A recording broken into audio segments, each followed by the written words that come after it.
नमस्कार दोस्तों, आप सभी का स्वागत है रैंकिंग जीके में। आज हम लोग देखने वाले हैं बौद्ध धर्म से जुड़े कुछ मोस्ट इम्पॉर्टेंट क्वेश्चन। बौद्ध धर्म एक ऐसा धर्म है जिससे पेपर में एक दो क्वेश्चन जरूर से जरूर देखने के लिए मिल जाते हैं। इसलिए बौद्ध धर्म बहुत ही मोस्ट इम्पॉर्टेंट होने वाला है। तो उससे जुड़े जो भी इम्पोर्टेंट क्वेश्चन है हम लोग इस वीडियो में देखेंगे, और जो बच जाएंगे उसको हम लोग अगले वीडियो में देखेंगे। हमारे चैनल पर एक प्लेलिस्ट है जिसमें सभी धर्मों को एक ही प्लेलिस्ट में रखा गया है। आप वहां से जा करके सभी धर्म के बारे में आप पढ़ सकते हैं। जो भी उसके क्वेश्चन होते हैं वहां पर कराए गए हैं, तो आप उससे जो भी इम्पोर्टेंट क्वेश्चन है उसको भी देख सकते हैं, ताकि आपको किसी भी एग्जाम के लिए लगभग वह सभी इम्पोर्टेंट है, तो वहां से आप देख करके आप तैयारी कर सकते हैं। तो चलिए वीडियो को शुरू करते हैं। देखते हैं पहला क्वेश्चन क्या है। बौद्ध धर्म के संस्थापक कौन थे? ऑप्शन नंबर ए दिया है Mahavir Swami. Option number B दिया है Gautam Buddha. Option number C है Rishabh Dev. Option number D दिया है गुरु नानक देव। इसका जो सही आंसर हो जाएगा ऑप्शन नंबर बी हो जाएगा, गौतम बुद्ध हो जाएगा। चलिए बढ़ते हैं नेक्स्ट क्वेश्चन की ओर। गौतम बुद्ध का जन्म कब हुआ था? ऑप्शन नंबर ए दिया है 683। ऑप्शन नंबर बी दिया है 540। ऑप्शन नंबर सी दिया है 483 और ऑप्शन नंबर डी दिया है 622। तो इसका जो सही आंसर हो जाएगा ऑप्शन नंबर ए हो जाएगा। 563 ईसा पूर्व में गौतम बुद्ध का जन्म हुआ था। चलिए देखते हैं नेक्स्ट क्वेश्चन क्या है। गौतम बुद्ध का जन्म कहाँ हुआ था? ऑप्शन नंबर ए दिया है बोध गया। ऑप्शन नंबर बी लुम्बिनी में। ऑप्शन नंबर सी सारनाथ और ऑप्शन नंबर डी कुशीनगर। इसका जो सही आंसर हो जाएगा ऑप्शन नंबर बी हो जाएगा, लुम्बिनी में हुआ था। चलिए बढ़ते हैं नेक्स्ट क्वेश्चन की ओर। गौतम बुद्ध के बचपन का नाम क्या था? ऑप्शन नंबर ए दिया है राहुल। ऑप्शन नंबर बी दिया है सिद्धार्थ। ऑप्शन नंबर सी है वर्धमान और ऑप्शन नंबर डी दिया है शुद्धोधन। तो इसका जो सही आंसर हो जाएगा ऑप्शन नंबर बी हो जाएगा, सिद्धार्थ हो जाएगा। गौतम बुद्ध के बचपन का नाम सिद्धार्थ था। चलिए बढ़ते हैं नेक्स्ट क्वेश्चन की ओर। गौतम बुद्ध के पिता का नाम क्या था? ऑप्शन नंबर ए दिया है शुद्धोधन। ऑप्शन नंबर बी दिया है बिंबसार। ऑप्शन नंबर सी है अजातशत्रु। ऑप्शन नंबर डी दिया है प्रजापति। इसका जो सही आंसर हो जाएगा ऑप्शन नंबर ए हो जाएगा, शुद्धोधन हो जाएगा। चलिए बढ़ते हैं नेक्स्ट क्वेश्चन की ओर।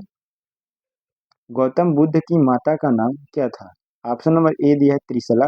ऑप्शन नंबर बी दिया है यशोदा। ऑप्शन नंबर सी दिया है महामाया। ऑप्शन नंबर डी दिया है गौतमी। तो इसका जो सही आंसर हो जाएगा ऑप्शन नंबर सी हो जाएगा, महामाया हो जाएगा।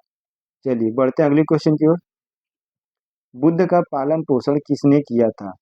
क्योंकि उनकी माता का निधन उनके जन्म के 7वें दिन ही हो गया था। तो इसका जो सही आंसर हो जाएगा ऑप्शन नंबर बी हो जाएगा, प्रजापति गौतमी ने किया था। चलिए बढ़ते हैं नेक्स्ट क्वेश्चन की ओर। गौतम बुद्ध की पत्नी का नाम क्या था? ऑप्शन नंबर ए है यशोधरा। ऑप्शन नंबर बी दिया है यशोदा। ऑप्शन नंबर सी दिया है चेतना और ऑप्शन नंबर डी दिया है उपाली। इसका जो सही आंसर हो जाएगा ऑप्शन नंबर ए हो जाएगा, यशोधरा हो जाएगा। चलिए बढ़ते हैं नेक्स्ट क्वेश्चन की ओर। गौतम बुद्ध की पुत्री का नाम क्या था? ऑप्शन नंबर ए है आनंद। ऑप्शन नंबर बी है राहुल। ऑप्शन नंबर सी दिया है सिद्धार्थ। ऑप्शन नंबर डी दिया है उपाली। इसका जो सही आंसर हो जाएगा ऑप्शन नंबर बी हो जाएगा, राहुल हो जाएगा। चलिए बढ़ते हैं नेक्स्ट क्वेश्चन की ओर। गौतम बुद्ध के गृह त्याग की घटना को बौद्ध धर्म में क्या कहा जाता है? ऑप्शन नंबर ए दिया है महापरिनिर्वाण। ऑप्शन नंबर बी दिया है धर्म चक्र प्रवर्तन।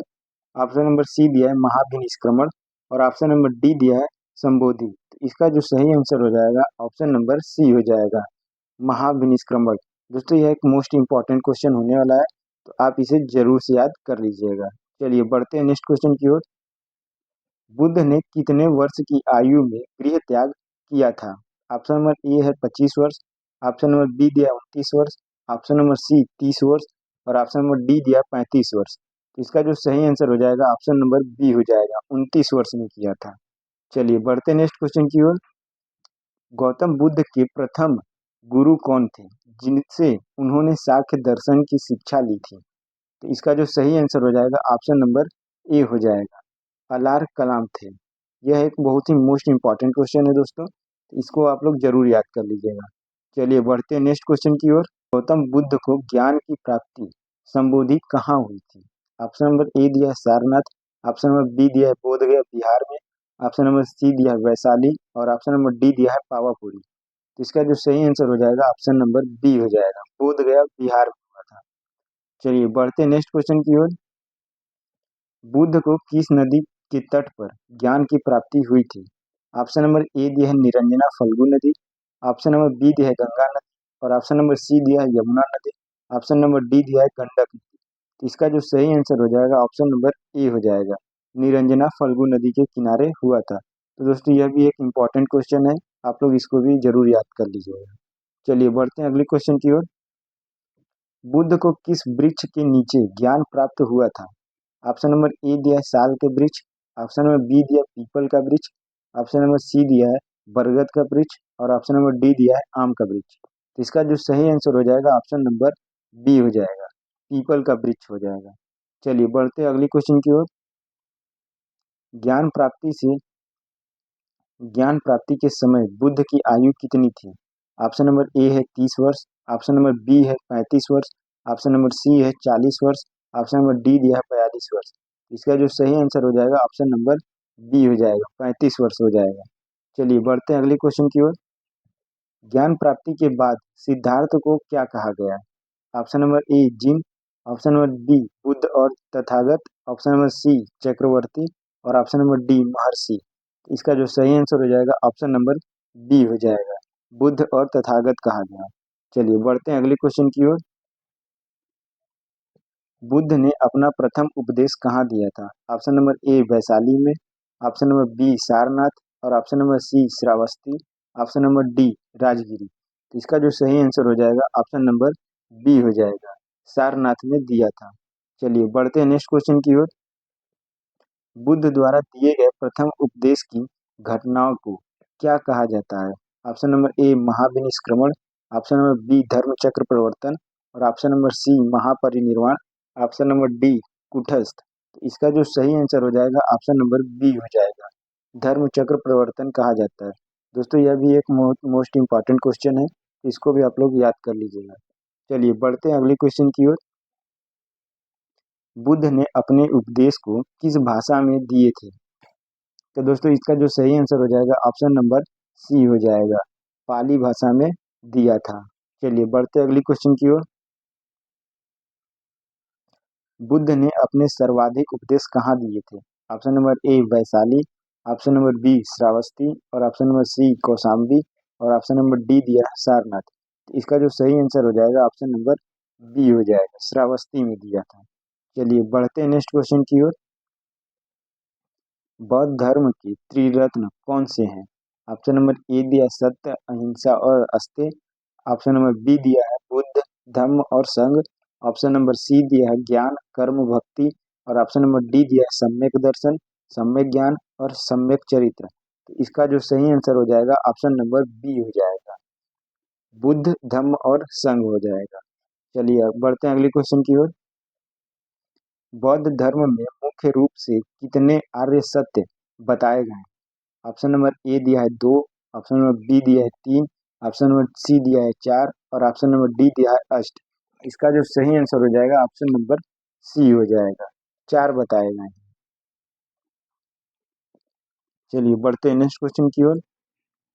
दुखों से मुक्ति हेतु बुद्ध ने किस मार्ग का सुझाव दिया था? ऑप्शन नंबर ए दिया है अष्टांगिक मार्ग, ऑप्शन नंबर बी दिया है पंचशील मार्ग और ऑप्शन नंबर सी दिया है मध्य मार्ग, ऑप्शन नंबर डी दिया है तपस्या मार्ग। तो इसका जो सही आंसर हो जाएगा ऑप्शन नंबर ए हो जाएगा, अष्टांगिक मार्ग को बताया था। चलिए बढ़ते हैं नेक्स्ट क्वेश्चन की ओर। बौद्ध संघ में प्रवेश करने वाली प्रथम महिला कौन थी? ऑप्शन नंबर ए है यशोधरा, ऑप्शन नंबर बी है Prajapati Gautami, option number C है आम्रपाली, ऑप्शन नंबर डी है संघमित्रा। तो इसका जो सही आंसर हो जाएगा ऑप्शन नंबर बी हो जाएगा, प्रजापति गौतमी थी। चलिए बढ़ते हैं अगले क्वेश्चन की ओर। गौतम बुद्ध की मृत्यु महापरिनिर्वाण कहाँ हुई थी? इसका जो सही आंसर हो जाएगा ऑप्शन नंबर ए हो जाएगा, कुशीनगर उत्तर प्रदेश में। चलिए बढ़ते हैं नेक्स्ट क्वेश्चन की ओर। गौतम बुद्ध का महापरिनिर्वाण कब हुआ था? इसका जो सही आंसर हो जाएगा ऑप्शन नंबर ए हो जाएगा, 483 ईसा पूर्व में हुआ था। चलिए बढ़ते हैं अगले क्वेश्चन की ओर। बुद्ध की मृत्यु के समय उनकी आयु कितनी थी? ऑप्शन नंबर ए दिया है 70 वर्ष, ऑप्शन नंबर बी दिया है 75 वर्ष, ऑप्शन नंबर सी दिया है 80 वर्ष, ऑप्शन नंबर डी दिया है 85 वर्ष। तो इसका जो सही आंसर हो जाएगा ऑप्शन नंबर सी हो जाएगा, 80 वर्ष हो जाएगा। चलिए बढ़ते हैं अगले क्वेश्चन की ओर। प्रथम बौद्ध संगीति किसके शासन काल में आयोजित की गई थी? दोस्तों यह एक बहुत ही मोस्ट इंपॉर्टेंट क्वेश्चन है, तो आप लोग इसको जरूर याद कर लीजिएगा। ऑप्शन नंबर ए दिया है काला अशोक, ऑप्शन नंबर बी दिया है अशोक, ऑप्शन नंबर सी दिया है अजात शत्रु और ऑप्शन नंबर डी दिया है कनिष्क। इसका जो सही आंसर हो जाएगा ऑप्शन नंबर सी हो जाएगा, अजात शत्रु के शासनकाल में हुआ था। चलिए बढ़ते हैं अगले क्वेश्चन की ओर। प्रथम बौद्ध संगीति कहाँ और कब आयोजित की गई थी? इसका जो सही आंसर हो जाएगा ऑप्शन नंबर ए हो जाएगा, राजगिरी सप्तपर्णी गुफा 483 बीसी में किया गया था। चलिए बढ़ते हैं नेक्स्ट क्वेश्चन की ओर। प्रथम बौद्ध संगीति की अध्यक्षता किसने की थी? ऑप्शन नंबर ए दिया है साबाकामी, ऑप्शन नंबर बी दिया है मोंगली तिस्सत। इसका जो सही आंसर हो जाएगा ऑप्शन नंबर सी हो जाएगा, महाकश्यप। चलिए बढ़ते हैं नेक्स्ट क्वेश्चन की ओर। द्वितीय बौद्ध संगीति किसके शासन काल में आयोजित हुई थी? ऑप्शन नंबर ए दिया है अजातशत्रु, ऑप्शन नंबर बी दिया है कालाशोक, ऑप्शन नंबर सी दिया है कनिष्क और ऑप्शन नंबर डी दिया है हर्षवर्धन। तो इसका जो सही आंसर हो जाएगा ऑप्शन नंबर बी हो जाएगा, कालाशोक हो जाएगा, शिशु नागवंश के समय में। चलिए बढ़ते हैं अगले क्वेश्चन की ओर। द्वितीय बौद्ध संगीति कहाँ आयोजित की गई थी? ऑप्शन नंबर ए दिया है पाटलिपुत्र, ऑप्शन नंबर बी दिया है वैशाली, ऑप्शन नंबर सी दिया है राजगिरी, ऑप्शन नंबर डी दिया है कश्मीर। तो इसका जो सही आंसर हो जाएगा ऑप्शन नंबर बी हो जाएगा, वैशाली में हुआ था। चलिए बढ़ते हैं अगले क्वेश्चन की ओर। तृतीय बौद्ध संगीति किसके शासन काल में हुई थी? ऑप्शन नंबर ए दिया है कनिष्क, ऑप्शन नंबर बी दिया है Chandragupta Maurya, option number C दिया है सम्राट अशोक और ऑप्शन नंबर डी दिया है अजातशत्रु। इसका जो सही आंसर हो जाएगा ऑप्शन नंबर सी हो जाएगा, सम्राट अशोक। चलिए बढ़ते हैं नेक्स्ट क्वेश्चन की ओर। तृतीय बौद्ध संगीति का आयोजन कहाँ किया गया था? पहला ऑप्शन दिया है पाटलिपुत्र, दूसरा है अवसारनाथ, तीसरा है नालंदा और चौथा है तक्षशिला। तो इसका जो सही आंसर हो जाएगा ऑप्शन नंबर ए हो जाएगा, पाटलिपुत्र में हुआ था। चलिए बढ़ते हैं नेक्स्ट क्वेश्चन की ओर। चतुर्थ बौद्ध संगीति किसके शासन काल में आयोजित की गई थी? ऑप्शन नंबर ए दिया है अशोक, ऑप्शन नंबर बी दिया है कनिष्क, ऑप्शन नंबर सी दिया है कालाशोक, ऑप्शन नंबर डी दिया है बिंबसार। तो इसका जो सही आंसर हो जाएगा ऑप्शन नंबर बी हो जाएगा, कनिष्क हो जाएगा। चलिए बढ़ते हैं नेक्स्ट क्वेश्चन की ओर। चतुर्थ बौद्ध संगीति कहाँ आयोजित हुई थी? ऑप्शन नंबर ए है कुंडलवन, ऑप्शन नंबर बी दिया है वैशाली, ऑप्शन नंबर सी दिया है कन्नौज और ऑप्शन नंबर डी दिया है पुरुषपुर। इसका जो सही आंसर हो जाएगा ऑप्शन नंबर ए हो जाएगा, कुंडलवन हो जाएगा। चलिए बढ़ते हैं अगले क्वेश्चन की ओर। किस बौद्ध संगीति के बाद बौद्ध धर्म दो भागों में बट गया था, हीनयान और महायान में विभाजित हो गया था? तो ऑप्शन नंबर ए दिया है प्रथम, ऑप्शन नंबर बी दिया है द्वितीय, ऑप्शन नंबर सी दिया है तृतीय और ऑप्शन नंबर डी दिया है चतुर्थ। तो इसका जो सही आंसर हो जाएगा ऑप्शन नंबर डी हो जाएगा, चतुर्थ हो जाएगा। मतलब कि चौथे बौद्ध संगीतियों के बाद जो है कि बौद्ध धर्म दो भागों में विभाजित हो गया था, हीनयान और महायान में बट गया था। चलिए बढ़ते हैं नेक्स्ट क्वेश्चन की ओर। बौद्ध धर्म के धार्मिक ग्रंथों को क्या कहा जाता है?